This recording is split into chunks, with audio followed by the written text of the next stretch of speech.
Honor them also. Daddy and Mommy,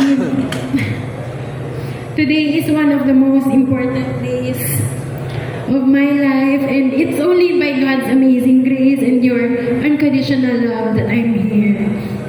Daddy, ikaw ang unang lalaking nagmahal sa akin, and I think everyone na kakilala talaga kami will agree na sa'yo naman ako nagmana ng kainayan.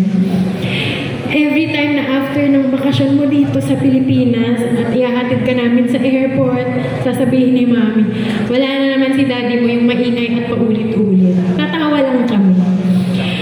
Pero kahit malayo ka at kahit kano kakatagal na nasa barko, ramdam namin na mahal mo kami. Pag uuwi ka, you always make sure na may bonding tayo, magmamall. Kaya mahilig kami magmall eh. Kami nila Mami, mag-mall, kakain, magkakape. Those little things or memories I'll always carry with me. And syempre we can still do all of that this time kasama si Erjan. Kami naman lilibre, pero sana minsan ikaw pa din. Pag na short. Thank you for sacrificing so many years sa pagtatrabaho sa malayo just to give us a good life. Alam namin how hard it was for you, pero nilalaban mo pa rin because you wanted to secure our future. At syempre dahil ang tatakaw, ang lalaki po namin, yung atit kuya ko, nakita niyo naman. Sorry, no offense. Charis.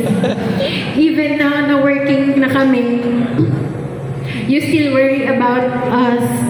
Pinagdadrive mo kami, gumagawa ka ng mga kung ano-anong nire-request namin. Daddy aircon, Daddy ilaw, lahat. Daddy, we see your sacrifices and we appreciate every single one of them. I love you, Daddy. Mommy, I miss sleeping with you and Coco. Tsaka yung bed nyo kasi ang lambot. Ang ganda. And ayun nga, na-mention ni Mami para sa mga hindi nakakaalam.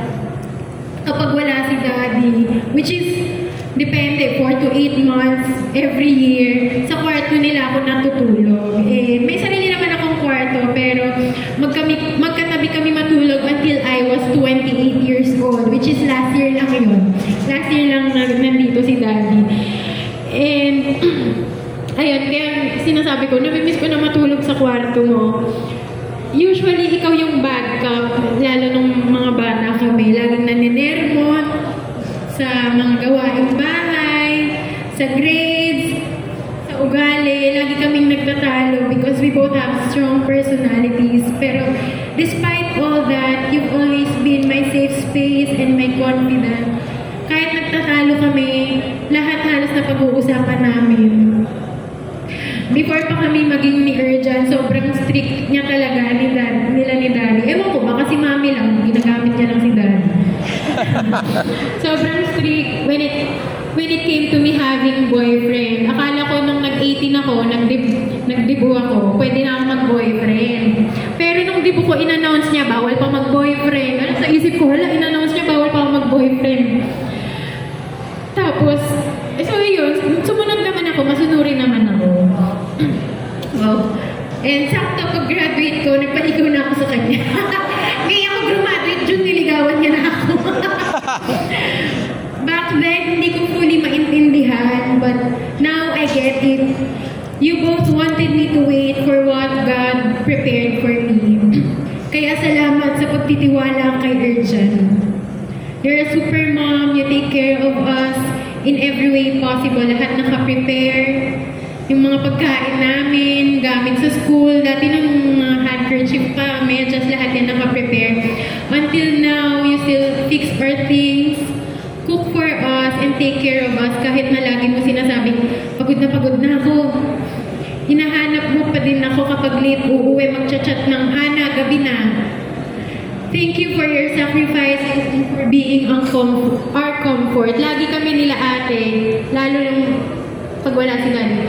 Saan si Mami? Ano ulam? Ma, ano ulam? Even now that I'm getting married, nothing will change. Kahit ma-reach ko yung dreams and goals ko, sinasabi na pagkasal na kayo ni Erjan, kayo na lang yun, mag-ipon kayo. Kasama pa rin kayo doon, ma. Grabe ka naman. Thank you, Daddy and Mommy, for always pointing us to God. The foundation of our family is strong because of how you raised us. At ang saya-saya ng puso ko whenever I realize kung gaano kasaya yung pamilya namin despite of conflicts and misunderstanding.